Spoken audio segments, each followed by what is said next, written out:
जय हिंद बच्चों, नमस्कार। मैं हूं अमन शर्मा और आप सभी का मैथ्स एनालिसिस में स्वागत है।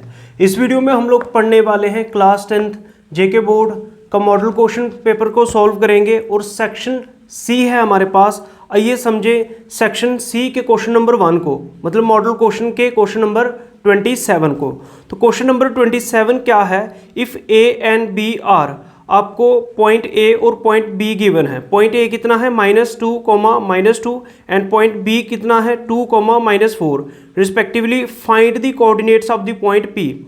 आपको पॉइंट ए और पॉइंट बी गिवन है और आपको पॉइंट पी के कोऑर्डिनेट्स फाइंड करने हैं। लेकिन इसके लिए क्या गिवन है? Such that A P equals to 3/7 A B, और ए पी की वैल्यू गिवन है 3/7 A B and P lies on the line segment A B. और P कहाँ पे लाई कर रहा है? लाइन सेगमेंट ए बी के ऊपर। तो ध्यान से समझिए हमारे पास क्वेश्चन क्या है, ध्यान से देखिए, हम डायग्राम से समझेंगे। सबसे पहले हमारे पास पॉइंट ए कितना है बच्चों? पॉइंट ए है -2, ठीक है। और उसके बाद पॉइंट बी कितना है बच्चों? 2, -4। और हमें जो पॉइंट P है इसके कोऑर्डिनेट्स फाइंड करने हैं। तो जो पॉइंट P होता है बच्चों, इसके कोऑर्डिनेट्स को हम x, y लेट करते हैं। ध्यान से समझे क्या करेंगे हम लोग। हमारे पास जो P है इसके कोऑर्डिनेट्स हमने लेट कर लिए, लेट P x, y, ठीक है। अब उसके बाद उसने बोला था जो P था वो लाइन सेगमेंट AB के ऊपर आ रहा है, ठीक है। अब उसके बाद हमें बच्चों क्या चाहिए होती है? ये हमें रेशो चाहिए होती है, मतलब ये जो M1:M2 ये चाहिए होती है। अब किसी तरह से मेरे को M1:M2 फाइंड करना है, ठीक है। तो उसके लिए मैं क्या करूंगा? ध्यान से देखो, मेरे को गिवन क्या है? AP गिवन है 3/7 AB, इसको यूज करूंगा। ध्यान से देखिए बच्चों, जब भी आपको क्या करना हो, जैसे ये पॉइंट A है, ये पॉइंट B है, पॉइंट P ये तो हमेशा x, y होता है, और पॉइंट A x1, y1, और पॉइंट B होता है x2, y2। अब ये जो बच्चों रेशो होती है, ये रेशो हमेशा हम M1:M2 लेट करते हैं। अब M1 का मतलब ये AP, ठीक है, AP रेशो, M2 का मतलब PB। तो मतलब हम कह सकते हैं कि AP रेशो PB चाहिए, मेरे पास M1:M2 आ जाएगी। AP रेशो PB का क्या मतलब? AP/PB ये कितना आएगा? यही मेरे पास रेशो होगी, और जो AP की वैल्यू होगी वो M1 की रेशो हो जाएगी, और जो PB की वैल्यू होगी वो M2 की रेशो हो जाएगी। जैसे ही मेरे को M1 और M2 की रेशो मिल जाएगी तो मैं P के कोऑर्डिनेट्स सेक्शन फार्मूला को यूज करके फाइंड कर सकता हूं। आइए समझते हैं अब कैसे। आपको जो गिवन है उसको यूज करो। 2-3 मेथड है बच्चों, लेकिन गिवन को यूज करें। गिवन क्या है आपके पास? AP equals to 3/7 AB। ये आप कहाँ से लिखा बच्चों? ये आपको गिवन था। सिर्फ रेशो फाइंड करो, क्वेश्चन बिल्कुल आसान है। ये जो 7 डिवाइड में आ रहा है इधर जाके मल्टीप्लाई में हो जाएगा, तो 7AP इक्वल्स टू 3 × AB। तो ध्यान से देखो, 7AP इक्वल्स टू 3 × AB। तो ध्यान से देखो बच्चों, AB की वैल्यू क्या है? देखो AB की वैल्यू क्या है? AP + PB। तो AB की जगह मैं क्या लिख सकता हूँ बच्चों? AP + PB। ध्यान से देखो, ध्यान से देखो, ध्यान से देखो, ये जो AP था किसके इक्वल था डायग्राम से? AP + PB। तो मैं लिख सकता हूँ बच्चों। तो कहाँ से लिखा? फ्रॉम फिगर, डायग्राम से लिख लिया। अब ध्यान से देखो बच्चों क्या होगा? 7AP इक्वल्स टू 3 × AP, तो 3AP + 3 × PB, तो 3PB। तो बच्चों हम कर क्यों रहे हैं? AP और PB में क्वेश्चन को क्यों कन्वर्ट कर रहे हैं? ध्यान से सुनो, AP और PB में क्वेश्चन को क्यों कन्वर्ट कर रहे हैं? देखो, क्योंकि मेरे को AP/PB चाहिए, इसलिए क्वेश्चन को हम लोग कन्वर्ट कर लेंगे। अब ध्यान से देखो, AP वाली टर्म एक तरफ ले जाओ, तो ये 7AP है, ये ट्रांसपोज होके प्लस का 3AP क्या बन जाएगा? 7AP - 3AP, प्लस का 3AP ट्रांसपोज हुआ, माइनस हो गया, तो इक्वल्स टू कितना बचा बच्चों? 3PB। तो 3PB बचा। बात समझ में आ रही है? 7AP में से 3AP गया, तो 7 - 3 कितना? 4AP equals to 3PB। बात समझ में आ रही है? अब मेरे को AP रेशो क्या चाहिए? PB। तो PB इसके नीचे ले आओ, ठीक है, इक्वल्स टू यहाँ पे नंबर ही रखो 3, और ये जो 4 यहाँ पे था वो इसके नीचे ले आओ, तो 3/4। मतलब जो AP है रेशो PB है वो कितना आएगा? 3/4। इसको डिवाइड को रेशो में लिख सकते हैं, 3/4 मतलब 3/4। अब AP क्या था बच्चों? AP क्या था? M1, तो M1/PB। PB क्या था? M2, तो M1/M2 कितना आएगा? 3/4। जब रेशो आ गई तो सेक्शन फार्मूला यूज करके हम लोग सॉल्व कर सकते हैं। अब ध्यान से देखो बच्चों, M1:M2 आपके पास आ चुकी है। तो M1:M2 कितना आया आपके पास? तो ध्यान से देखो, M1:M2 आया 3:4, मतलब M1 की वैल्यू 3 यूज़ करेंगे और M2 की वैल्यू कितनी? 4। तो अब using section formula, by using कौन सा फार्मूला बच्चों? बोलिए, सेक्शन फार्मूला। अब सेक्शन फार्मूला क्या होता है? सेक्शन फार्मूला क्या होता है? देखो, ये जो पॉइंट x, y है, ध्यान से देखिए, पॉइंट x, y को हम फाइंड कर सकते हैं। ध्यान से देखिए, अगर किसी को फार्मूला याद नहीं है तो किस तरह से याद करेंगे? ध्यान से देखो, mx प्लस क्या? mx upon m plus m। बात समझ में आई? अब उसके बाद याद रखना है 12, 21। क्या याद रखना है? 12, 21 या 12, 21। ठीक है, 12, 21 का क्या मतलब? फिर से सुनो, mx plus mx upon m plus m। फिर मैंने क्या बोला? 12 हो गया, 1, 2, फिर 21, ये हो गया 12, 21, फिर से रिपीट करके 12, मतलब 1, 2। बात समझ में आ रही है? तो आपको क्या याद रखना है फार्मूला याद रखने के लिए? 12, 21, फिर 12। ठीक है, तो देखो एक बार फिर से y वाला कोऑर्डिनेट निकालना हो तो my plus my upon m plus m।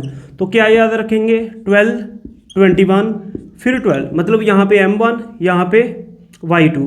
तो 1, 2, 12 हो गया, 2, 1, 21 हो गया, 12, 21, फिर 12। बात समझ में आ रही? तो इस तरह से आप लोग x, y के कोऑर्डिनेट्स फाइंड कर सकते हैं। अब सिर्फ वैल्यूज को सब्सटीट्यूट करो, point x, y equals to. तो ध्यान से देखिए बच्चों, यहाँ पे क्या है? m1 multiply x2। m1 कौन होता है? ये m1 होता है, ये m2 होता है। ये क्या होता है? m1, ये m2। ये जो पॉइंट होता है ये होता है x1, ये होता है y1। ठीक है, और ये होता है बच्चों x2, ये होता है y2। अब वैल्यूज को सब्सटीट्यूट करो। क्या फार्मूला है? m1 into x2, m1 into x2। m1 कितना बच्चों? 3 मल्टीप्लाई x2 कितना है? 2 प्लस m2। ठीक है, फार्मूला देखो, m2 इंटू x1, m2 कितना? 4, और x1 कितना है? -2। तो मतलब क्या होगा? 4 मल्टीप्लाई -2 अपॉन क्या है formula? m1 plus m2। m1 कितना है? 3 प्लस m2 कितना है? 4। तो मतलब 3 + 4, कॉमा। अब y वाले पे अप्लाई करो, m1 इंटू y2। तो m1 कितना है? 3, तो 3 मल्टीप्लाई y2। y2 कितना है बच्चों? -4, प्लस फिर आएगा m2 इंटू y1। तो m2 कितना है? 4, और y1 कितना है? -2। तो 4 इंटू -2, 4 इंटू -2 अपान में क्या आएगा? m1 plus m2। m1 कितना है? 3 प्लस m2 कितना है? 4। तो point x, y equals to, तो 3 इंटू 2 बच्चों 6, प्लस माइनस मल्टीप्लाई में माइनस होता है। 4 इंटू 2 कितना होता है? 8 अपान 4 प्लस 3 कितना बच्चों? 7, 4 इंटू -3 तो बच्चों -12 होगा, प्लस माइनस मल्टीप्लाई में माइनस होता है। 4 इंटू 2 8 अपान 3 प्लस 4 कितना बच्चों? 7। फिर point x, y equals to, plus minus क्या होता है? माइनस, और बड़ी टर्म के साथ माइनस है तो साइन नेगेटिव आएगा। 8 में से 6 गया तो 2 अपॉन में कितना है बच्चों? 7। माइनस और माइनस कितना बच्चों? प्लस, लेकिन साइन माइनस का। 12 और 8 कितना बच्चों? 20/7। तो ये आपका आंसर होगा। क्वेश्चन नंबर 28 को समझते हैं। क्वेश्चन नंबर 28 में क्या है? Find the area of the sector of a circle. एक सर्कल है, उसमें सेक्टर का एरिया आपको फाइंड करना है विद रेडियस 4 सेंटीमीटर। रेडियस आपको 4 सेंटीमीटर गिवन है, एंड एंगल मतलब थीटा 30 डिग्री गिवन है। Also find the area of the corresponding major sector, और मेजर सेक्टर का भी एरिया फाइंड करना है, मतलब माइनर सेक्टर और मेजर सेक्टर दोनों का एरिया फाइंड करना है। तो ध्यान से देखिए, आपको गिवन क्या है? गिवन है कि रेडियस 4 सेंटीमीटर है और थीटा 30 डिग्री है। तो सबसे पहले आपको बच्चों पता होना चाहिए सेक्टर क्या होता है। जैसे ये सर्कल है, तो ये सर्कल का क्या है? सेंटर। ये रेडियस है, ये भी क्या है बच्चों? रेडियस। ठीक है, तो ये क्या होता है? ये भी रेडियस है, ये भी क्या है? रेडियस। और इन दोनों के बीच में क्या है? Angle theta. अब ध्यान से देखो, दोनों रेडियस और ये जो आर्क है, इसके बीच में ये जो एरिया आ रहा है, ये सेक्टर का एरिया है। तो ये क्या है? सेक्टर। ये क्या है? सेक्टर। अब देखो बच्चों, ये छोटा सेक्टर दिख रहा है तो इसको बोलेंगे माइनर सेक्टर। ये भी तो रेडियस ही है, और ये बड़ी आर्क है सर्कल की, इसलिए ये जो सेक्टर है इसको मेजर सेक्टर बोलेंगे। क्या बोलेंगे इसको? Major sector. बात समझ में आई? ठीक है, तो सर्कल के केस में दो सेक्टर होते हैं, एक माइनर सेक्टर है, एक मेजर सेक्टर। तो देखो किस तरह से एरिया ऑफ सेक्टर फाइंड करेंगे, तो ध्यान से देखो, एरिया ऑफ सेक्टर, सेक्टर का एरिया फाइंड करने का फार्मूला है, ध्यान से सुने बच्चों, theta upon 360 degree into pi are square. Theta मतलब जो एंगल गिवन होगा डिवाइड कर दो 360 डिग्री से इंटू पाई आर स्क्वायर। ठीक है, क्योंकि एरिया फाइंड कर रहे हैं सर्कल के एरिया का, सर्कल का एरिया क्या होता है, पाई आर स्क्वायर। बात समझ में आ रही है? तो थीटा कितना गिवन है बच्चों, थीटा मतलब एंगल, एंगल कितना गिवन है 30 degree upon 360 degree into pi are square. Pi कितना है 22/7 इंटू रेडियस का स्क्वायर, रेडियस कितना है बच्चों 4, तो 4 इंटू 4। बात समझ में आ रही है? इस जीरो से ये जीरो कैंसिल हो जाएगा, 3 1 जा 3 और 3 2 जा 6। ठीक है, तो यहाँ बचा 2, 4 3 जा 12, तो यहाँ पे 3 से कैंसिल हो जाएगा और कुछ कैंसिल नहीं होगा। क्या आएगा ऊपर 22 इंटू 4 अपान 3 मल्टीप्लाई 7, तो 3 इंटू 7 कितना बच्चों 21, तो इसको मल्टीप्लाई कर दो, 4 इंटू 2 बच्चों कितना 8, 4 इंटू 2 कितना बच्चों 8 अपान कितना 21। तो क्या फाइंड कर रहे हो आप, एरिया। रेडियस किस में था, सेंटीमीटर में, तो जो एरिया आएगा वो सेंटीमीटर स्क्वायर यूनिट आएगा। जब भी एरिया फाइंड करोगे स्क्वायर यूनिट में आएगा। तो ये आपने एरिया फाइंड किया, ये कौन से सेक्टर का एरिया है, जिस सेक्टर का एंगल लोगे ना उस सेक्टर का एरिया आ जाएगा। तो ये माइनर सेक्टर का एंगल था, तो ये एरिया ऑफ आया माइनर सेक्टर। ठीक है, अब उसने बोला था दोनों सेक्टर का एरिया फाइंड करना, मतलब कॉरस्पॉन्डिंग मेजर सेक्टर का भी एरिया फाइंड करो। मेजर सेक्टर का मतलब जैसे ये सर्कल है आपके पास, तो ध्यान से देखो बच्चों, ये एंगल था आपके पास कितना 30 डिग्री और ये रेडियस था 4 सेंटीमीटर 4 सेंटीमीटर। तो ये छोटा सेक्टर दिख रहा है तो इसको माइनर सेक्टर बोलेंगे। अब ये जो सेक्टर है बच्चों ये मेजर सेक्टर है। अब मेजर सेक्टर का एरिया फाइंड करने के लिए मेजर सेक्टर का एंगल चाहिए। बात समझ में आ रही है? अब ध्यान से देखो बच्चों, क्या होता है, ये एंगल अगर 30 डिग्री है तो आपको पता होगा कि टोटल एंगल कितना होता है पूरा रोटेशन में 360 डिग्री। अगर ये 30 डिग्री है तो ये कितना होगा 330 डिग्री, क्योंकि यहाँ से लेके यहाँ तक 330 डिग्री हुआ, 330 डिग्री हुआ और ये 30 डिग्री, तो टोटल कितना हो गया 360 डिग्री। जिसको नहीं फाइंड करना है वो इस तरह से भी कर सकता है बच्चों, जैसे ये है 30 डिग्री और ये कितना है बच्चों x, तो मैं लिख सकता हूँ x प्लस x हो गया ये एंगल पूरा, ठीक है, प्लस ये 30 डिग्री इक्वल्स टू कितना 360 डिग्री, क्योंकि कंप्लीट एंगल 360 डिग्री होता है। x कितना आ जाएगा 360 डिग्री, प्लस का 30 डिग्री ट्रांसपोज करो माइनस का 30 डिग्री हो जाएगा, तो x कितना हो जाएगा 360 डिग्री में से 30 डिग्री माइनस कर दो तो x आ जाएगा 330 डिग्री। ठीक है, तो अब मेजर सेक्टर का एंगल कितना आएगा बच्चों, ये आएगा 330 डिग्री। तो मेजर सेक्टर का एरिया फाइंड कर लो, एरिया ऑफ मेजर सेक्टर, जिस सेक्टर का एरिया निकालना उसका एंगल ले लेना है। तो एंगल कितना है बच्चों, ठीक है, एंगल कितना है मेजर सेक्टर का 330 degree upon 360 degree into area of circle. Area of circle क्या है पाई आर स्क्वायर। बात समझ में आ रही है? ठीक है, तो अब क्या करेंगे, ध्यान से देखो, इस जीरो से ये जीरो कैंसिल और 3 के टेबल से कट जाएगा, 3 1 जा 3, 3 1 जा 3, 3 1 जा 3, 3 2 जा 6, तो यहाँ पे बचा 11 अपान 12 into pi are square. Pi कितना है बच्चों 22/7। रेडियस का स्क्वायर मतलब रेडियस कितना था 4, 4 का स्क्वायर मतलब 4 इंटू 4। अब क्या होगा, इसको कैंसिल कर दो, बोलो क्या आएगा 4 3 जा 12, तो यहाँ पे कितना आया 11 मल्टीप्लाई 22 इंटू 4, ये अभी करके आया, कितना आया था 88 अपान कितना 3 मल्टीप्लाई 7 कितना बच्चों 21। अब क्या होगा, जब भी किसी भी नंबर को, जैसे 88 को 11 से मल्टीप्लाई करना है, जिस भी नंबर को, जैसे 88 को किससे मल्टीप्लाई करना है 11 से, तो सबसे पहले 8 लिखना है, फिर 8 प्लस 8 कितना होता है बच्चों 16, तो 6 कर देना है और 1 कैरी आ जाएगा, तो 1 कैरी लास्ट में 8 आएगा, 8 प्लस 1 कैरी तो 9 आ जाएगा। बात समझ में आ रही है? 968 आ जाएगा। इन दोनों को मल्टीप्लाई करोगे आएगा 968 अपॉन में कितना बच्चों 21, तो एरिया के साथ क्या आएगा सेंटीमीटर स्क्वायर यूनिट। तो जिस भी सेक्टर का एरिया फाइंड करना है उस सेक्टर का एंगल ले लो, मतलब उस सेक्टर का angle divide by 360 degree into area of circle. Area of circle क्या होता है पाई आर स्क्वायर। क्वेश्चन नंबर 29 को समझते हैं। क्वेश्चन नंबर 29 में क्या है, prove that the tangents drawn at the ends of a diameter of a circle are parallel. Circle के डायमीटर के ऊपर जो टेंजेंट्स बनाओगे वो हमेशा पैरेलल होंगे, इस चीज़ को आपको प्रूव करना है। तो ध्यान से देखिए, हमारे पास क्वेश्चन है क्या, क्वेश्चन नंबर 29 है हमारे पास। आपके पास एक सर्कल है, ठीक है। सर्कल के ऊपर दो टेंजेंट्स बनाओ डायमीटर के एंड पे। तो टेंजेंट आपको सबसे पहले पता होना चाहिए, सर्कल के एक ही पॉइंट के ऊपर टच करके जो एक लाइन जाएगी ना, उसको टेंजेंट बोलेंगे, ठीक है। लेकिन ये टेंजेंट बनाने कैसे हैं? जैसे ये सर्कल का डायमीटर है, डायमीटर आपको पता ही होगा। जैसे आपके पास एक सर्कल है, सर्कल को दो सेमी सर्कल में डिवाइड कर दे, ठीक है, वो डायमीटर होता है। ये डायमीटर है। अब डायमीटर के एंड पे दो टेंजेंट बनाओ। ये पहला टेंजेंट हो गया और ये दूसरा टेंजेंट हो गया। क्यों है ये टेंजेंट? क्योंकि सर्कल को एक ही पॉइंट पे टच कर रहे हैं। बोलो बात समझ में आ रही है? ठीक है।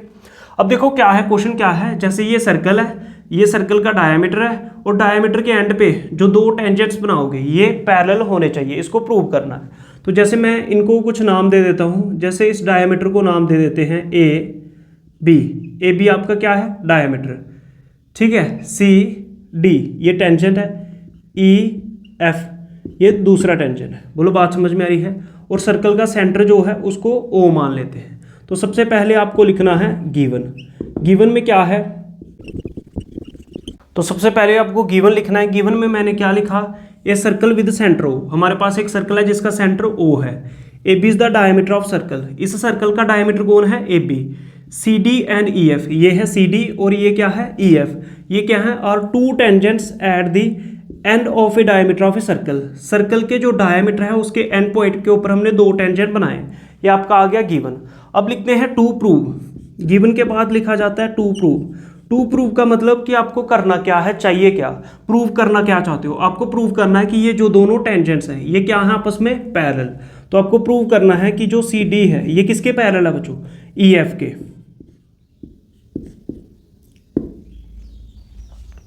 ये आ गया टू प्रूव कि सी डी जो है ये पहला टेंजेंट, ई एफ दूसरा टेंजेंट, ये दोनों आपस में क्या है? पैरेलल। उसके बाद प्रूफ को शुरू करते हैं बच्चों। ध्यान से देखिए बच्चों, ध्यान से देखिए। अब ध्यान से देखिए, जैसे ये बच्चों ओ ए क्या है? रेडियस, और ये सी डी क्या है? टेंजेंट। रेडियस और टेंजेंट के बीच में यहाँ पे जो एंगल होता है ये 90 डिग्री होता है। बात समझ में आ रही है? ऐसे ही बच्चों ओ बी भी क्या है? रेडियस। ई एफ क्या है? टेंजेंट। रेडियस और टेंजेंट के बीच में जो एंगल होता है वो कितना होता है? 90 डिग्री। तो एंगल 1 और 2 मैं 90 डिग्री लिख सकता हूँ। देखो कैसे, सिर्फ आपको लिखना है सिंस। तो ध्यान से देखिए हम क्या लिखेंगे। Since O A is the radius, ये ओ ए क्या है? रेडियस, और सी डी क्या है? Tangent. O A is the radius and C D is the tangent. अब अगर ओ ए रेडियस है और सी डी टेंजेंट है तो एंगल 1 क्या हो जाएगा बच्चों? एंगल 1 कितना हो जाएगा? 90 डिग्री। क्यों? क्योंकि हमने थ्योरम को यूज़ किया, क्लास 10th सर्कल की थ्योरम को यूज़ किया। क्या? जो सर्कल और टेंजेंट होते हैं ये आपस में क्या होते हैं? परपेंडिकुलर। तो रीजन क्या देंगे? बिकॉज रेडियस जो होता है बच्चों, कौन? रेडियस, ये परपेंडिकुलर होता है किसके ऊपर? टेंजेंट के ऊपर। तो यहाँ ऐसे भी लिख सकते हो, because angle between tangent and radius is always 90 degree. तो आपका एंगल 1 जो है बच्चों वो कितना हो गया? 90 डिग्री। क्या ये बात समझ में आई? ठीक इसी तरह से जो ओ बी है ये भी रेडियस है और ई एफ क्या है? टेंजेंट। तो ये भी लिखेंगे also O B is the radius and E F is the tangent. O B भी रेडियस है और ई एफ क्या है? टेंजेंट। तो एंगल 2 भी 90 डिग्री हो जाएगा। तो therefore angle 2 equals to 90 degree. Same reason लिखेंगे। क्या रीजन आएगा? बिकॉज जो रेडियस है ना, रेडियस जो है ये परपेंडिकुलर होता है किसके ऊपर? टेंजेंट के ऊपर। आप पूरा लिखे, ठीक है। तो अब ध्यान से देखो, ये फर्स्ट इक्वेशन मान लो, इसको क्या मान लो? Second equation. तो from equation first and second, first और सेकंड इक्वेशन को देखो, दोनों की राइट हैंड साइड क्या आ रहा है? 90 डिग्री 90 डिग्री। अगर किसी भी दो इक्वेशंस की राइट हैंड साइड सेम है तो इनकी दोनों की लेफ्ट हैंड साइड भी सेम हो जाती हैं। सिर्फ ऐसे लिखना पड़ता है, from equation first and second angle 1 equals to angle 2। यहाँ तक बात समझ में, ठीक है। हमने क्या किया? एंगल 1 और एंगल 2 को इक्वल कर दिया। क्यों किया इसको इक्वल? इसको इसलिए इक्वल किया क्योंकि ये अल्टरनेट इंटीरियर एंगल्स बना रहे हैं, और अगर किसी भी दो लाइंस के बीच में उनके अल्टरनेट इंटीरियर एंगल्स इक्वल हो जाएं तो वो दोनों लाइंस क्या हो जाती हैं? पैरेलल। क्लास 9th में पढ़ा होगा, ये नहीं पढ़ा तो एक बार समझ लो। देखो क्या, जैसे ये आपके पास है लाइन 1, ये है आपके पास लाइन 2, ये है इसकी ट्रांसवर्सल।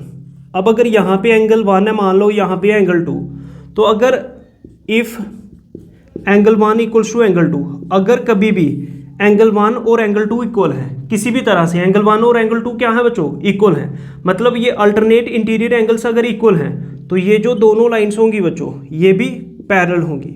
ठीक है, तो मतलब जो लाइन 1 है ये किसके पैरेलल होगी, लाइन 2 के। ठीक इसी प्रकार यहाँ पे क्या हुआ कि एंगल 1 और एंगल 2 क्या है, अल्टरनेट इंटीरियर एंगल्स हैं, तो अल्टरनेट इंटीरियर एंगल्स तभी इक्वल होते हैं जब ये लाइन सी डी और ई एफ क्या होगी, पैरेलल, मतलब ये जो सी डी और ई एफ है ये आपस में क्या होगी बच्चों, पैरेलल। तो इससे आप लिख सकते हो here angle 1 equals to angle 2। ठीक है, तो हम क्या लिखेंगे, बट, तो बस इसके बाद ये लिखना है, but they form a pair of alternate interior angles. ये जो एंगल 1 और एंगल 2 है ये अल्टरनेट इंटीरियर एंगल्स बना रहे हैं। इस कारण से अगर अल्टरनेट इंटीरियर एंगल्स दो लाइन के बीच में इक्वल हो तो सी डी और ई एफ पैरेलल हो जाएगी। बात समझ में आ रही है? तो इसलिए मैंने एक एंगल यहाँ पे लिया, एक एंगल इधर लिया। आप ऐसे भी कर सकते थे, एक एंगल यहाँ पे लो और एक एंगल इस तरफ लो, क्योंकि अल्टरनेट इंटीरियर एंगल्स इक्वल होते ही तो ये दोनों लाइनें पैरेलल हो जाएंगी। तो यही तो मेरे को प्रूव करना था। But they form a pair of alternate interior angles के नीचे लिखा है C D parallel E F, तो ये मैं यहाँ पे लिख रहा हूँ, वहाँ पे दिख नहीं रहा होगा, C D parallel E F. ठीक है, hence C D parallel E F, और यही मेरे को प्रूव करना था। क्वेश्चन नंबर 29 के और में एक और क्वेश्चन है, prove that the length of tangents drawn from an external point to a circle are equal. आपको ये चीज़ प्रूव करनी है कि सर्कल के एक्सटर्नल पॉइंट से जो दो टेंजेंट्स बनाओगे उन दोनों की लेंथ इक्वल होती है, ये आपको प्रूव करना है। तो ध्यान से देखिए इसको कैसे प्रूव करेंगे। तो सबसे पहले आपको क्या करना है, एक सर्कल बनाना है। ठीक है, फिर सर्कल के एक्सटर्नल पॉइंट से दो टेंजेंट्स बनाने हैं। जैसे ये आपका फर्स्ट टेंजेंट हो गया। क्यों टेंजेंट हो गया, क्योंकि सर्कल को एक ही पॉइंट पे टच कर रहा है। और ये एक्सटर्नल पॉइंट से दूसरा टेंजेंट हो गया, बस आपको स्केल की मदद से बनाना है। बात समझ में आ रही है? ठीक है, तो ये आपका एक सर्कल हो गया, ये एक्सटर्नल पॉइंट से दो टेंजेंट हो गए। बात समझ में आ रही है?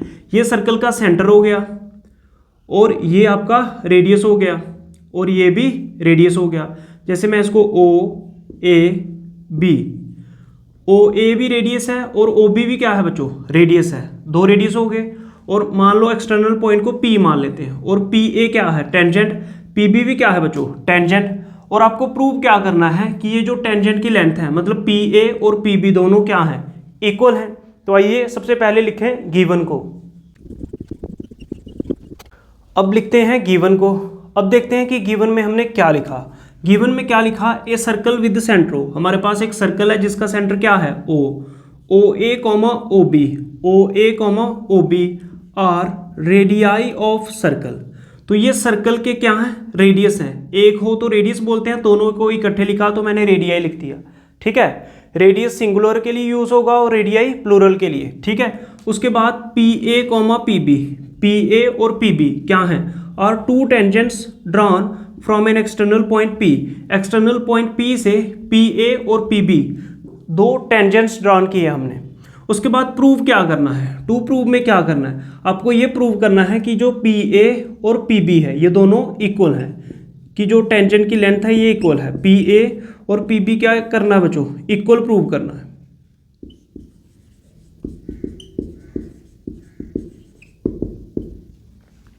उसके बाद करेंगे हम लोग कंस्ट्रक्शन। कंस्ट्रक्शन में मैं क्या कर रहा हूं बच्चों, ओ और पी को ज्वाइन कर रहा हूं। किसको ज्वाइन कर रहा हूं, ओ पी को ज्वाइन कर रहा हूं। तो क्या लिखेंगे, ज्वाइन ओ पी, और जिसको कंस्ट्रक्शन करें उसको डॉटेड बनाएं। तो ओ पी को, तो हमने क्या किया, ओ पी को ज्वाइन कर लिया। क्यों ज्वाइन कर लिया बच्चों, क्योंकि हमारे पास ये दो क्या बन गए बच्चों, दो ट्राइंगल बन गए। अब दोनों ट्राइंगल में हम क्या करेंगे, तीन बातों को इक्वल करेंगे, दोनों को कॉन्ग्रेंट करेंगे। कॉन्ग्रेंट करते ही हम बता देंगे जो पी ए और पी बी है ये इक्वल हो जाएंगे। कैसे, सी पी सी टी से। आइए समझते हैं इसके प्रूफ को। अब ध्यान से देखो बच्चों, अगर मैं बोलूं आपको ओ ए क्या है, रेडियस, और पी ए क्या है, टेंजेंट, तो इन दोनों के बीच में आने वाला ये एंगल, जिसको मैं एंगल 1 लिख रहा हूं, ये 90 डिग्री होगा। क्यों, क्योंकि रेडियस जो है वो टेंजेंट के ऊपर परपेंडिकुलर होता है। यहाँ से भी बोल सकते हो रेडियस और टेंजेंट के बीच में एंगल कितना होता है, 90 डिग्री। ठीक है, इसी तरह से ओ पी क्या है, रेडियस, और पी बी क्या है, टेंजेंट, तो इनके बीच में ये जो एंगल 2 है ये भी 90 डिग्री होगा। बताओ बच्चों क्यों, क्योंकि रेडियस और टेंजेंट के बीच में एंगल 90 डिग्री होता है, तो एंगल 2 भी क्या हो जाएगा 90 डिग्री। ठीक है, इस ट्राइंगल में एंगल 1 90 डिग्री, इस ट्राइंगल में एंगल 2 90 डिग्री। उसके बाद ओ ए क्या है बच्चों, ये रेडियस है, और ओ बी भी क्या है रेडियस। तो सेम ही सर्कल के दोनों रेडियस भी क्या होंगे इक्वल, तो दो बातें इक्वल हो गई। उसके बाद क्या है, ध्यान से देखो, उसके बाद देखो इस ट्राइंगल में देखो ओपी साइड आ रही है, और इस ट्राइंगल में देखो इसमें भी ओपी साइड आ रही है। तो मतलब जो ओपी साइड है ये तो दोनों के पास कॉमन है, दोनों के पास कॉमन है, तो ये भी इक्वल होगी। तो दो साइडें इक्वल हैं और दोनों ट्राइंगल का एक एक एंगल 90 डिग्री है। तो जब भी इस प्रकार का केस बने तो RHS लगता है, right angled hypotenuse congruent side वाला रूल लगता है। ठीक है, तो ये दोनों ट्राइंगल कॉन्ग्रेंट हो जाएंगे। कॉन्ग्रेंट होते ही ये जो PA और PB है ये भी इक्वल हो जाएगा, कैसे, CPCT से। तो ये जो जितना भी मैंने आपको बताया है बस हमें अब लिखना है। तो देखो कैसे, पहले ट्राइंगल का नाम लिखो, इन ट्राइंगल, पहले इस ट्राइंगल में जाएंगे PAO, in triangle PAO and triangle दूसरा कौन सा है PBO। तो दूसरा ट्राइंगल कौन सा बच्चों, PBO। अब उसके बाद देखो ट्राइंगल PAO में एंगल 190 डिग्री है, और ट्राइंगल PBO में एंगल 290 डिग्री है। तो एंगल 1 इक्वल्स टू एंगल 2, दोनों को मैं 90 डिग्री इक्वल लिख सकता हूँ। रीजन क्या दोगे, बिकॉज जो रेडियस है ये क्या होता है, परपेंडिकुलर होता है, किसके ऊपर, टेंजेंट के ऊपर। बात समझ में आ रही है, दोनों ट्राइंगल का एक एक एंगल इक्वल। उसके बाद इस ट्राइंगल में OA और इस ट्राइंगल में OB, ये दोनों इक्वल है, तो क्या लिख सकता हूँ OA equals to OB। Reason क्या दोगे, क्यों इक्वल लिखा, because radii of same circle, दोनों के दोनों रेडियस किसके हैं, सेम सर्कल के, तो दोनों इक्वल होंगे। उसके बाद इस ट्राइंगल को देखो OP साइड आ रही है, और इस ट्राइंगल को देखो OP साइड आ रही है, तो क्या लिखेंगे बच्चों, OP equals to OP। Reason क्या, कॉमन। ठीक है, तो देखो तीन बातें इक्वल हो गई, तो ट्राइंगल कॉन्ग्रेंट, तीन बातें इक्वल होते ही दोनों के दोनों ट्राइंगल क्या हो जाएंगे, congruent. Triangle PAO congruent triangle PBO।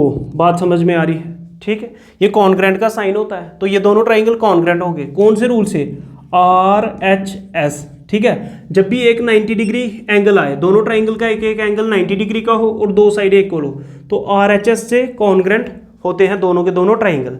अब जैसे ही ये दोनों ट्राइंगल कॉन्ग्रेंट हो जाएंगे, कॉन्ग्रेंट का मतलब क्या, एग्जैक्टली सेम। अगर दोनों ट्राइंगल को उठाया जाए, एक दूसरे के ऊपर रखा जाए, तो वो परफेक्टली ओवरलैप कर जाएंगे। ठीक है, तो ये ऐसे ही ये दोनों ट्राइंगल कॉन्ग्रेंट हुए, तो इनकी PA और PB साइड भी क्या हो जाएगी, इक्वल। PA इक्वल्स टू क्या, PB।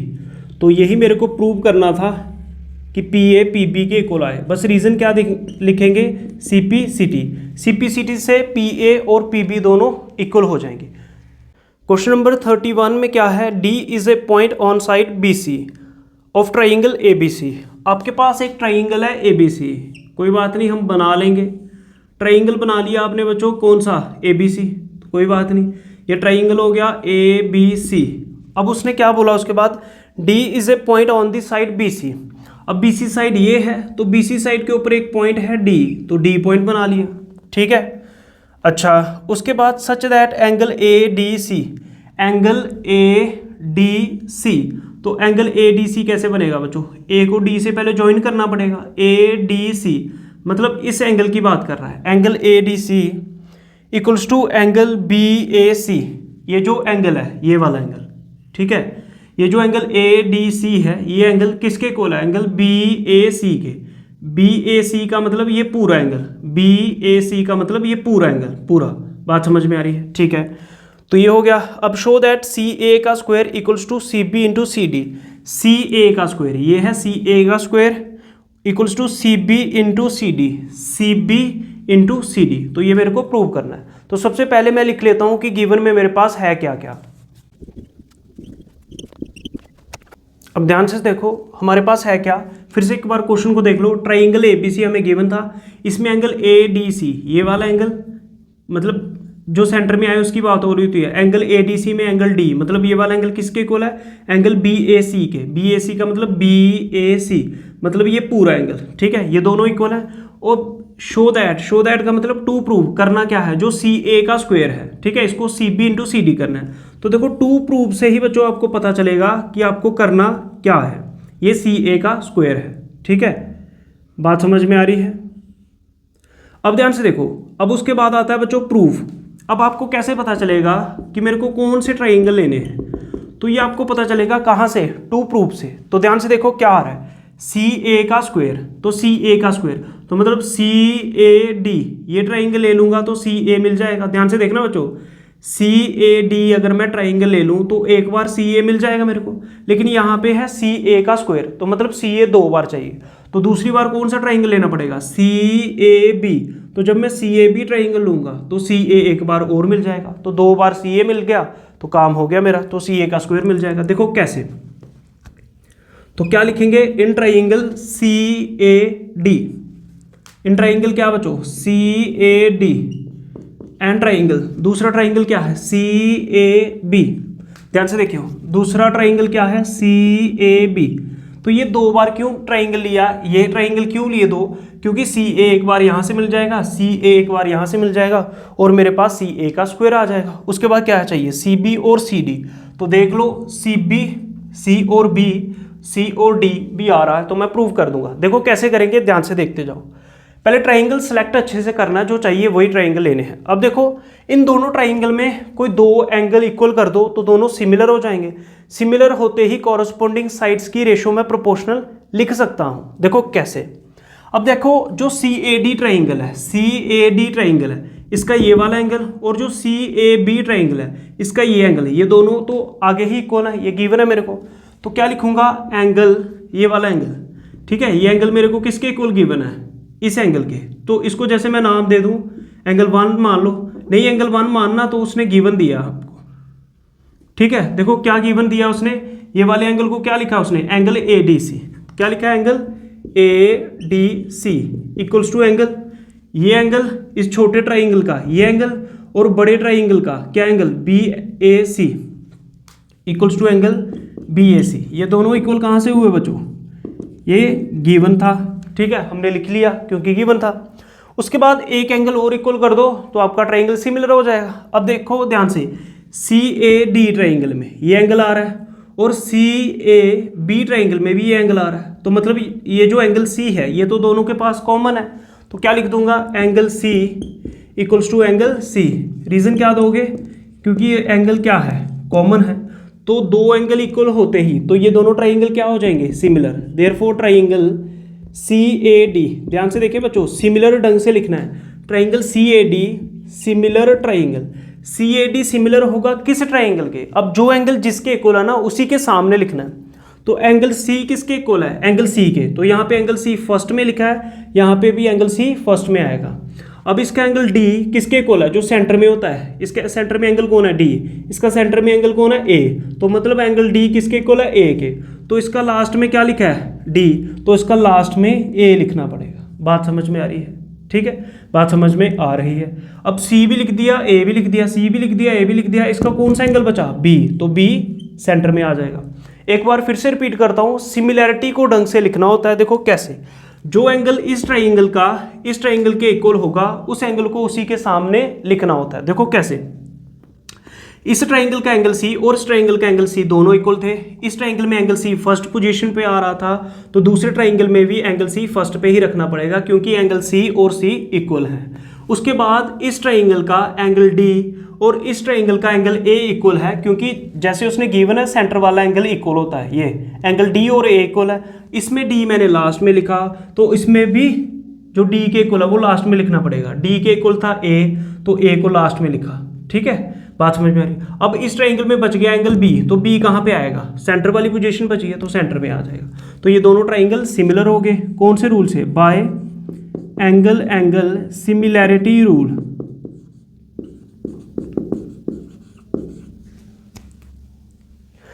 जैसे ये दोनों ट्राइंगल सिमिलर हो गए तो मैंने इनकी कॉरस्पॉन्डिंग साइड्स की रेशो को प्रोपोर्शनल लिख सकता हूं। मतलब फर्स्ट दो अपान फर्स्ट दो इक्वल्स टू लास्ट दो अपान लास्ट दो इक्वल्स टू फर्स्ट और लास्ट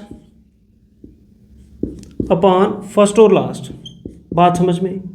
जैसे कॉन्ग्रुएंट ट्राइंगल में सी पी सी टी होता है, ऐसे ही सिमिलर ट्राइंगल में सी पी एस टी होता है। मतलब जो कॉरस्पॉन्डिंग साइड्स की रेशियो है उसको प्रोपोर्शनल लिख सकते हो। तो कैसे लिखोगे? By C P S T. ठीक है, तो ध्यान से देखो, अब मेरे को चाहिए क्या? फर्स्ट दो अपान फर्स्ट दो, लास्ट दो अपान लास्ट दो, इक्वल्स टू फर्स्ट और लास्ट अपान फर्स्ट और लास्ट। अगर सिमिलैरिटी सही से लिखी है तो अब चाहिए क्या मेरे को? सी ए का स्क्वायर चाहिए। सी ए 2 बार लेना है। सी ए एक बार तो इधर आ रहा है और सी ए एक बार इधर आ रहा है, मतलब मेरे को इन दोनों को यूज़ करना है। ठीक है, इसको नहीं यूज़ करना है। ठीक है, जैसे मैं ये बोलूँ ये फर्स्ट, ये सेकंड, ये थर्ड। ठीक है, तो मेरे को फर्स्ट और थर्ड को यूज़ करना है। तो C A upon C B equals to third में क्या है? C D upon C A. तो मैंने क्या किया? Using first and third. अब सी ए इंटू सी ए क्या बन जाएगा? सी ए का स्क्वायर इक्वल्स टू, इसको इधर ले आओ, C B into C D.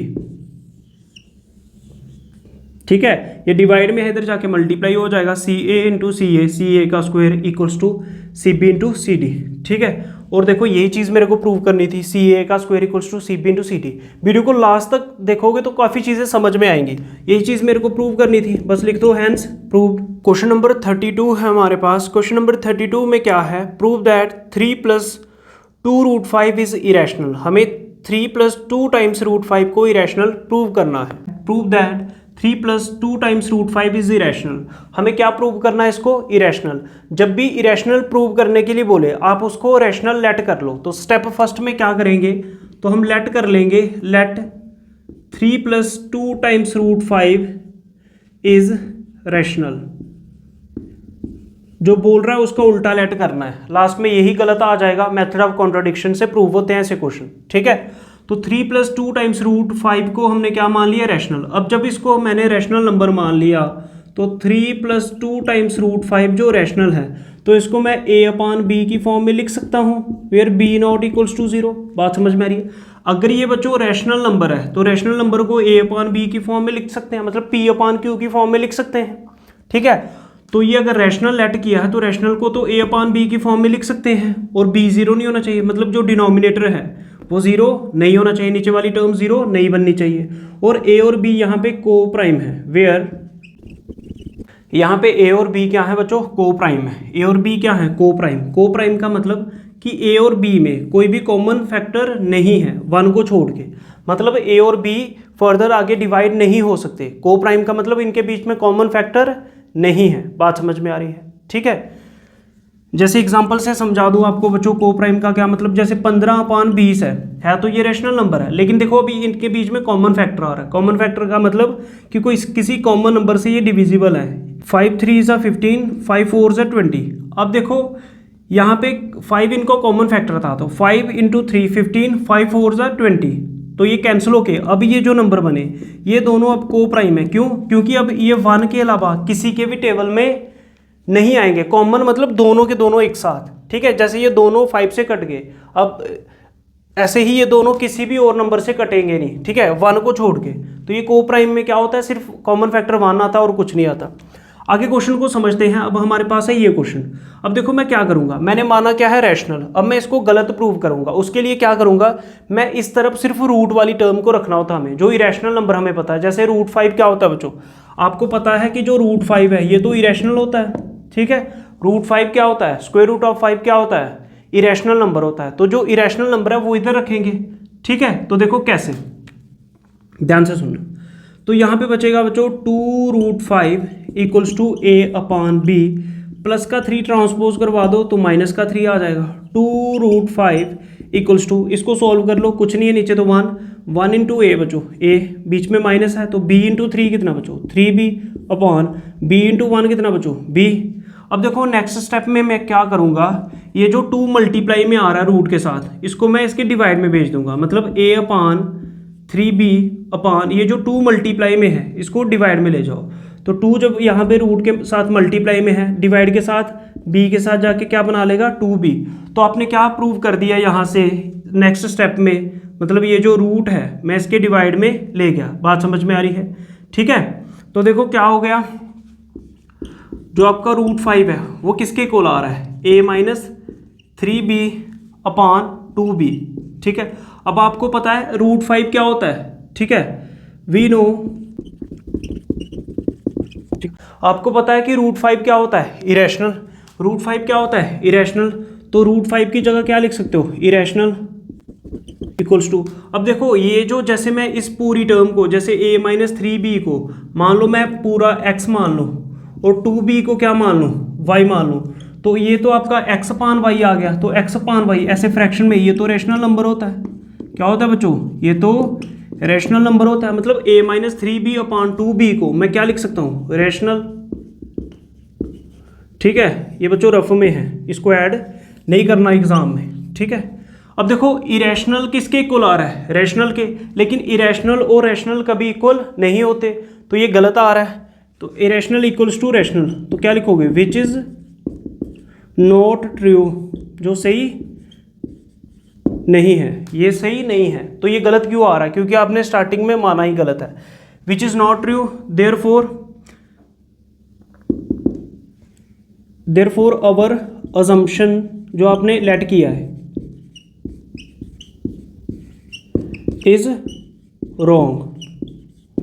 ठीक है, our assumption is wrong.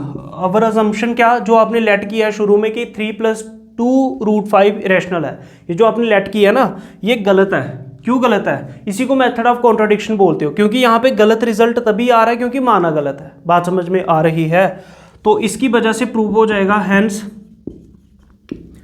3 + 2 × √5 is irrational, और यही मेरे को प्रूव करना था। क्वेश्चन नंबर 33 है हमारे पास। क्वेश्चन नंबर 33 में क्या है, the 17th term of an AP exceeds its 10th term by 7। जो 17th टर्म है बच्चों, ध्यान से सुनो, जो 17th टर्म है मतलब A17, ठीक है, जो 17th टर्म है वो एक्सीड कर रही है 10th टर्म से 7, ठीक है, बाय 7। क्या मतलब हुआ, जो 17th टर्म है वो 7 ज़्यादा है, एक्सीड मतलब अधिक है, ज़्यादा है, ठीक है, किससे, 10th टर्म से। बात समझ में आ रही है। फाइंड द कॉमन डिफरेंस, आपको डी की वैल्यू फाइंड करनी है। तो आइए समझते हैं, क्या जो 17th टर्म है वो 10th टर्म से 7 ज़्यादा है। तो ध्यान से देखो, क्वेश्चन हमारे पास क्या था, जो 17th टर्म थी एपी की, कौन सी टर्म, 17th टर्म, और कौन सी टर्म बच्चों, 10th टर्म, इनके बीच में आपस में एक रिलेशन दिया है। क्या गिवन दिया है, जो 17th टर्म है ना, ये 7 ज़्यादा है, कौन सी टर्म से, 10th टर्म से। बात समझ में आ रही है। अब देखो इस क्वेश्चन को कैसे करते हैं, हमें पहले इक्वेशन को बैलेंस करना होता है। देखो कैसे, जैसे मैं आपको बोलूं कि जो 17 है ना वो 10 से 7 ज़्यादा है, ठीक है, मैं अगर बोलूं 17 इज 7 टाइम्स से मल्टीप्लाई करना पड़ता है। ध्यान से सुनो, अगर मैं ऐसा बोलूं 17 इज 7 मोर देन 10, मतलब जो 17 है वो 7 ज़्यादा है, 7 अधिक है, ठीक है, किससे, 10 से। तो अगर मेरे को इनको बराबर करना हो, ये 7 ज़्यादा है ना, किससे, इससे, तो इसमें 7 ऐड करना पड़ेगा, तब ये बनेंगे 17 = 10 + 7 17। बात समझ में आ रही है, बात समझ में आ रही है, क्योंकि जो 17 है बच्चों वो 10 से 7 ज़्यादा है। ये 17 किससे ज़्यादा है, इस 10 से 7 ज़्यादा है। तो अगर मेरे को बराबर करना है तो 7 इसमें ऐड करना पड़ेगा, क्योंकि ये 7 कम है।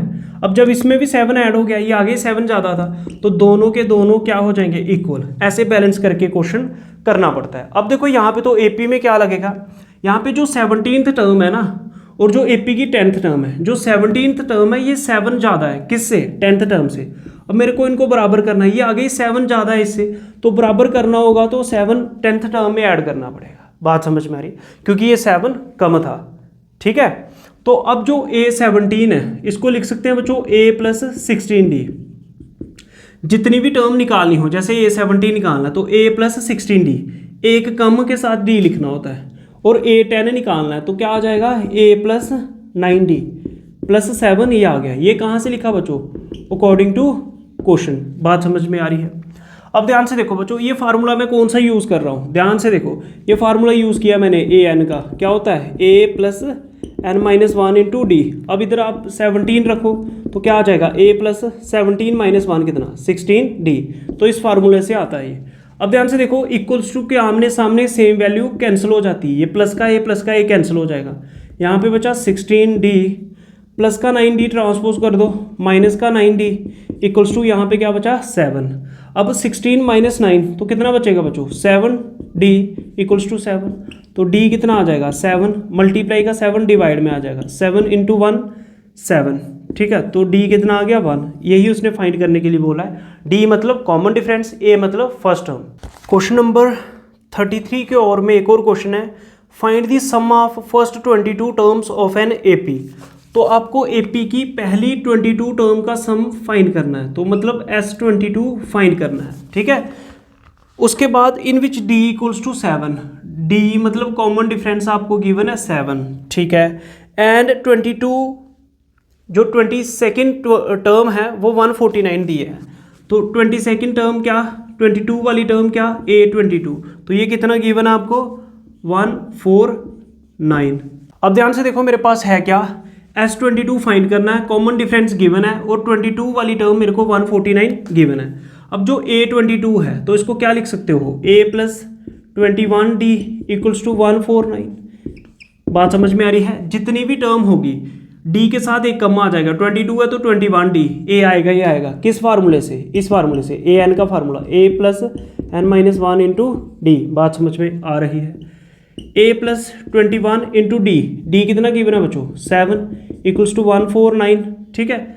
a कितना हो जाएगा 7 1 जा 7, 7 2 जा 14, ठीक है, 149। बात समझ में आ रही है, तो a कितना आ जाएगा 149 प्लस का 147 ट्रांसपोज होके माइनस का 147, 149 में से 147 माइनस करो तो कितना बचेगा 2 बचेगा, तो A2 आ गया, मतलब फर्स्ट टर्म 2 आ गई। अब दो मेथड है यहाँ पे, SN का फार्मूला दो तरीके से लगाया जा सकता है, तो देखो आसान रहेगा मैं वो बताऊंगा। SN का ये फार्मूला होता है एक n/2 first term plus last term, तो लास्ट टर्म को क्या लिखते हैं AN।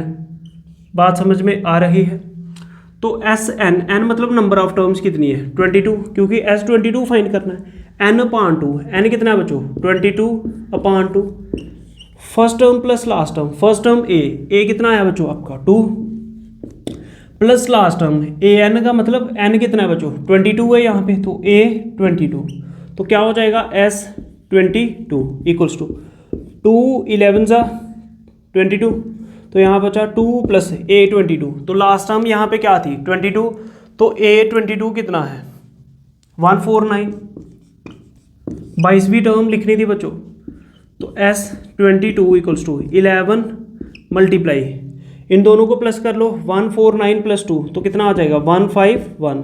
तो अब देखो जिस भी नंबर को, ध्यान से देखो, जिस भी नंबर को, जैसे 151 है, आपको किससे मल्टीप्लाई करना है 11 से, तो यहाँ पे 1 लिखो, इन दोनों को प्लस करो, 5 प्लस 1 कितना 6, फिर इन दोनों को प्लस करो, 5 प्लस 1 कितना 6, और ये लास्ट में ये 1 लिख दो, तो 11661 ये आपका आंसर होगा, ये 22 टर्म का सम होगा, ये आंसर है आपका।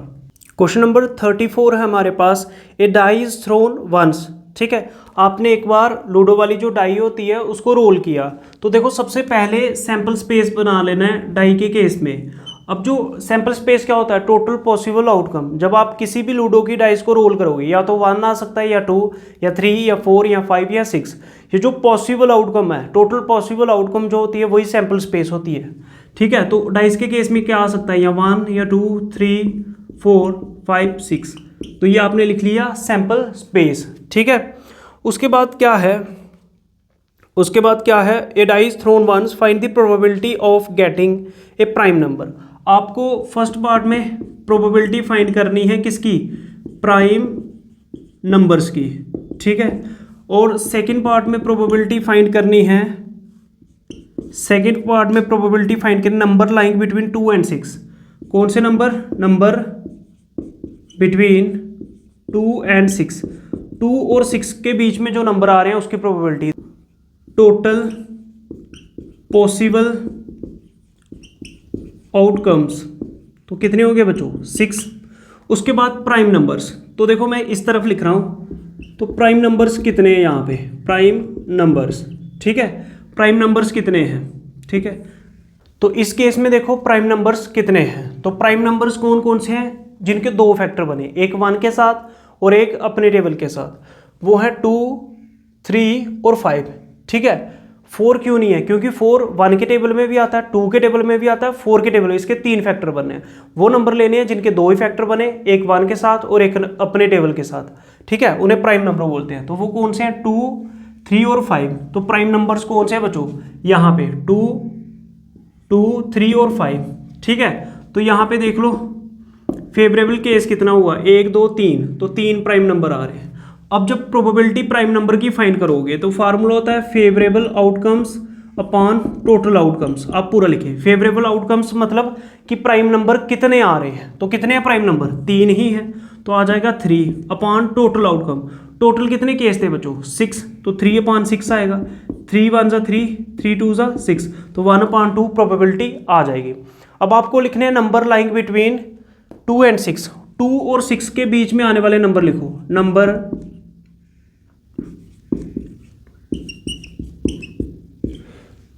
2 और 6 के बीच में आने वाले नंबर लिखो। ये है 2, ये है 6।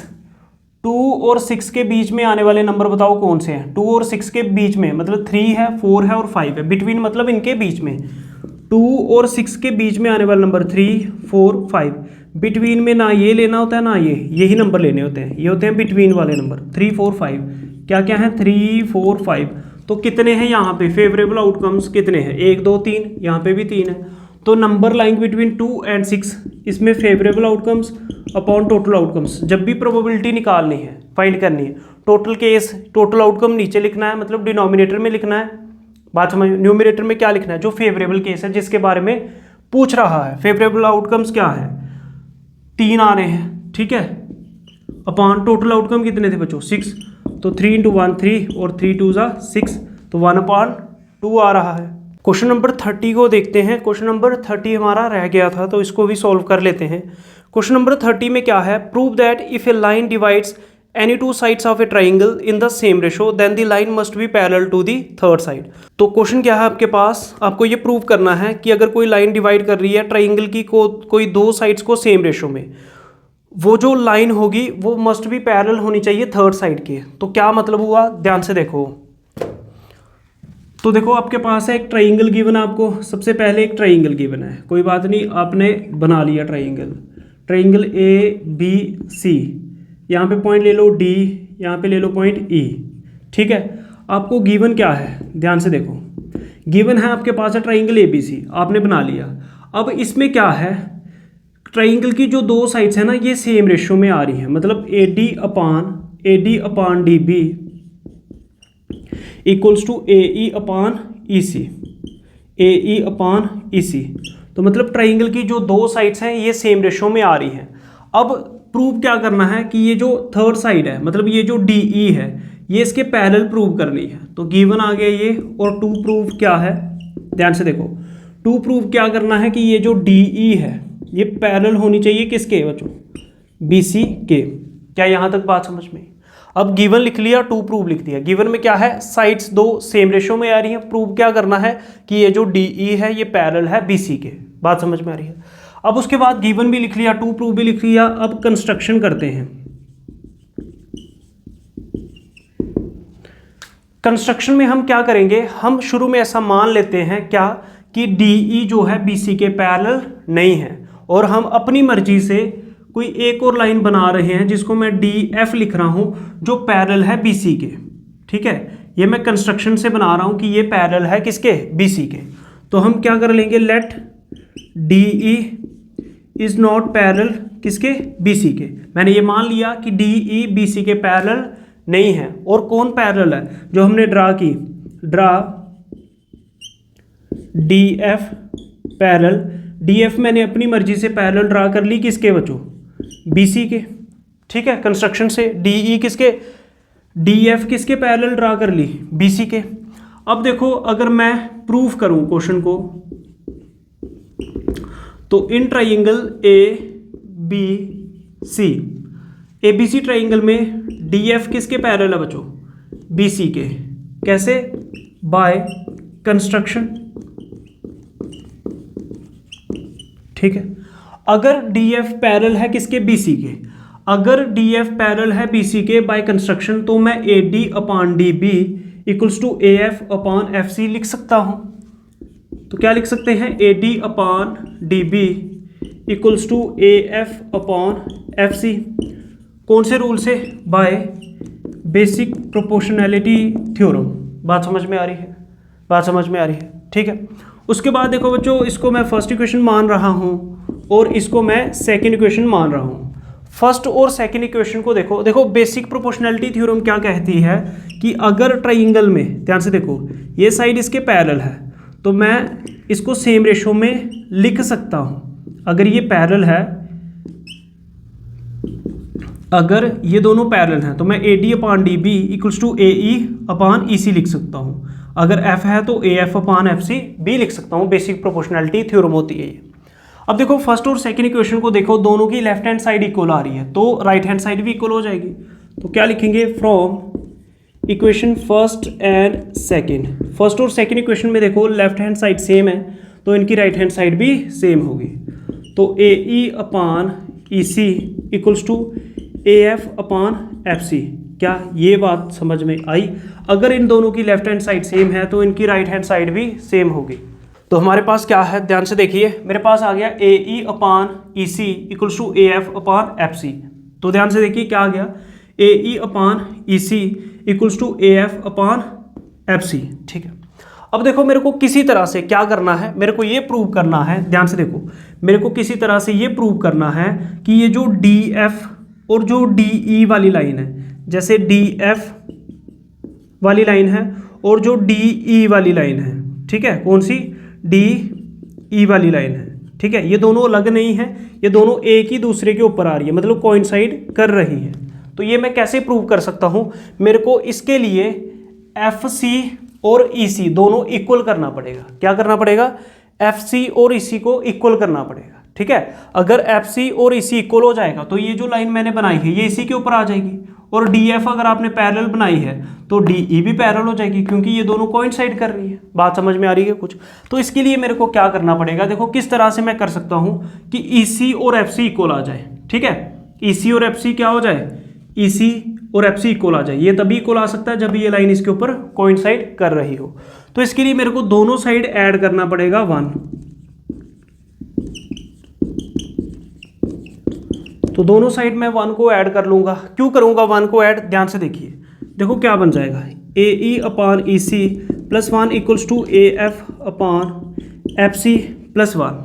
अब देखो जैसे ही आपने 1 को ऐड किया, देखो ए ई अपॉन ई सी में 1 ऐड किया तो क्या बन जाएगा नेक्स्ट स्टेप में, ए ई प्लस, ये प्लस है बीच में, ई सी इंटू 1 कितना बचो, ई सी अपॉन, इसके नीचे कुछ नहीं तो 1 होता है, ई सी इंटू 1 कितना, ई C equals to A F, इसके नीचे कुछ नहीं तो 1, ए एफ इंटू 1 कितना, A F plus F C into 1 कितना, F C upon F C into 1 कितना बचो, एफ सी।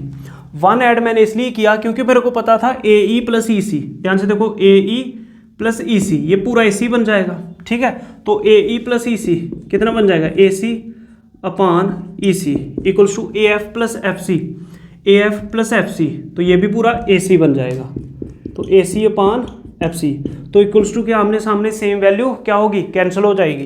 तो यहाँ पे क्या बचा, 1 upon E C equals to 1 upon F C, cross multiply करो, इसको इधर ले जाओ, क्या आया, F C equals to E C into 1 कितना बचो, ई सी। बात समझ में आ रही? तो आपने ये प्रूव कर दिया कि ये जो ई सी है, ई सी और एफ सी दोनों इक्वल हैं, ई सी और एफ सी दोनों इक्वल हैं। ये तभी पॉसिबल है बच्चों, ई सी और एफ सी तभी पॉसिबल है जब दोनों लाइन कोइंसाइड करें, इक्वल तभी हो सकते हैं। देखो अगर आपके पास ये डिस्टेंस है कोई ई सी और ये डिस्टेंस है एफ सी, ये अगर 4 सेंटीमीटर है, ये भी 4 सेंटीमीटर है, तो ये दोनों इक्वल होंगी, ठीक है, और इक्वल होंगी तो इन दोनों को मैं एक दूसरे के ऊपर रखूंगा तो कोइंसाइड कर जाएंगी, ठीक है। बात समझ में आ रही है? तो मतलब ये दोनों इक्वल तभी हो सकता है, ये डिस्टेंस ई सी और एफ सी, जब ये लाइन ऊपर ना होके इसी के ऊपर कोइंसाइड कर रही है। मतलब ये दोनों लाइन सिर्फ आपको देखने में, अगर आप 2 फिंगर्स को इस तरह से देखोगे तो अलग अलग दिखेंगी, लेकिन अगर इस तरह से देखोगे तो ये कोइंसाइड है बिल्कुल। बात समझ में आ रही है? तो इसी तरह से इसको क्या लिखेंगे, विच इम्प्लाइज, इसके बाद लिखेंगे E and F must coincide. जब ये कोइंसाइड कर गए तो आगे ही आपके पास डी एफ किसके पैरेलल था, बी सी के, तो इसकी वजह से डी ई भी किसके पैरेलल हो जाएगा, बी सी के।